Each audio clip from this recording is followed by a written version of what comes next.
The 17 News at Sunrise podcast is brought to you by Clinica Sierra Vista. Welcome back to the 17 News at Sunrise podcast, where we share your news on your schedule. Working in the spirit of the Golden Empire, this is 17 News at Sunrise. Good morning to you here at 5 a.m. Thanks for waking up with us. I'm Maddie Jansen alongside Elena Rusk. Kern County firefighters able to keep a fire in Oildale from turning into a potentially explosive situation. The department sharing photos of the fire at a large metal building in the area near North Chester and China Grade Loop starting about 3 p.m. yesterday.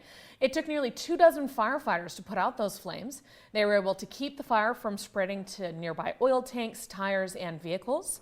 No one was hurt, and the cause of what started this fire is under investigation. Education news this morning. Bakersfield College faculty and students came together at a Kern Community College District Board meeting this week, claiming students of color are being targeted by an on-campus group. Bakersfield College English professor Dr. Paula Parks founded the group Umoja, a program designed to increase the success and retention of African American students. She told the board her students have been targeted by the group Renegade Institute for Liberty, and that those doing it claim it's all part of free speech. Free speech has to be something that you have a reasonable belief is true, but they are saying things that they know are lies, and they're trying to incite anger and create an unsafe environment.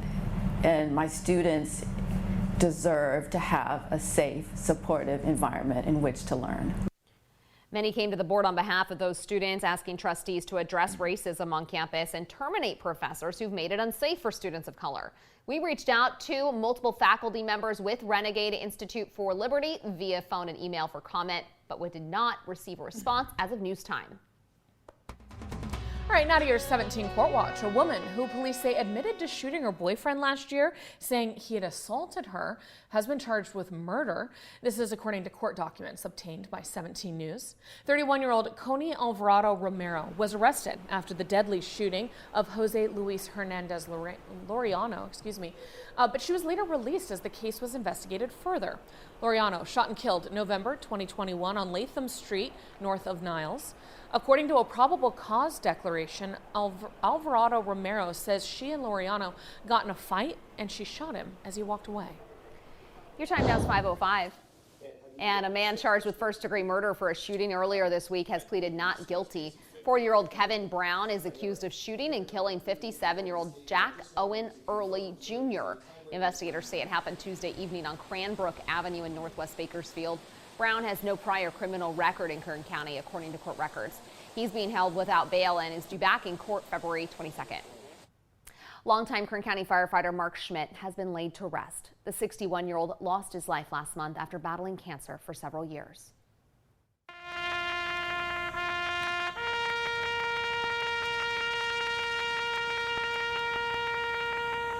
The memorial service was held yesterday afternoon at Valley Baptist Church on Fruitvale Avenue. KCFD Chief Aaron Duncan described Schmidt's passing as a sober reminder of the dangers of the profession, noting the leading cause of death for firefighters in the U.S. is cancer, a silent killer. Schmidt spent 17 years saving lives in Kern County. Duncan says he had a servant's heart and embodied the department's core values of leadership, integrity, respect, honor, and selflessness.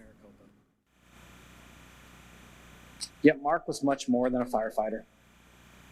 Being a firefighter did not define Mark. He was a kind man.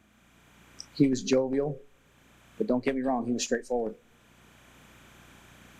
He was a loving husband. He was a proud father. And most of all, he was a good friend.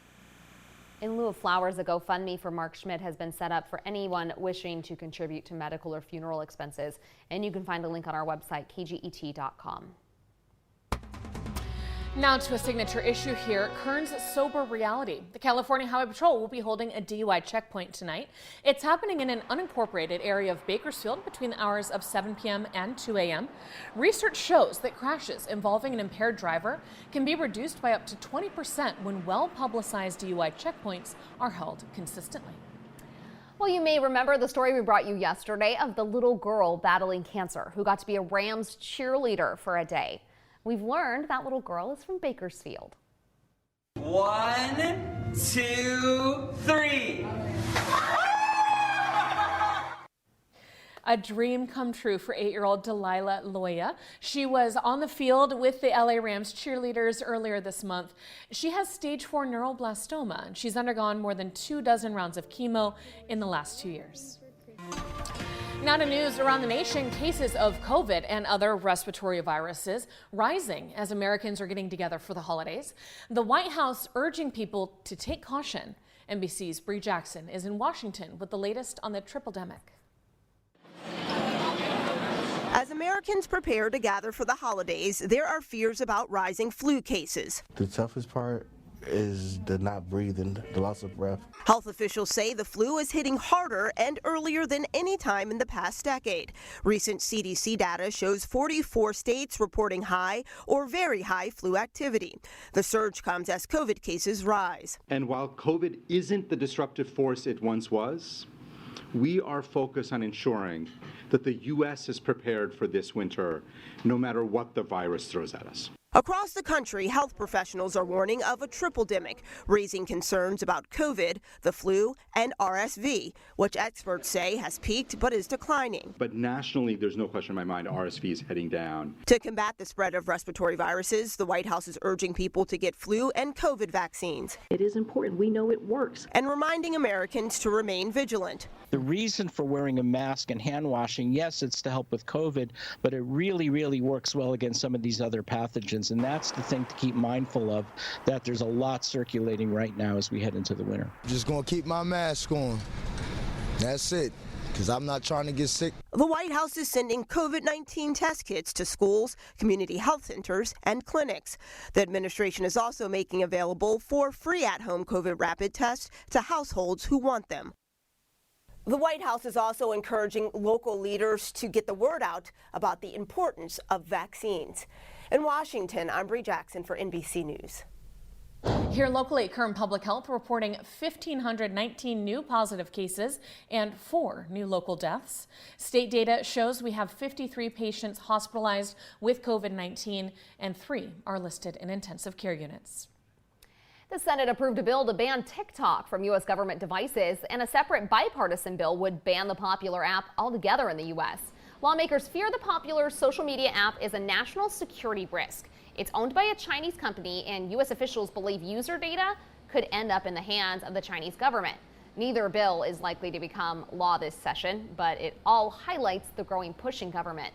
A dozen states now forbid TikTok on some or all employee devices, and Indiana just announced it is suing the social media app. We are a company that is incorporated in the United States. We're required to comply with U.S. law, which we do.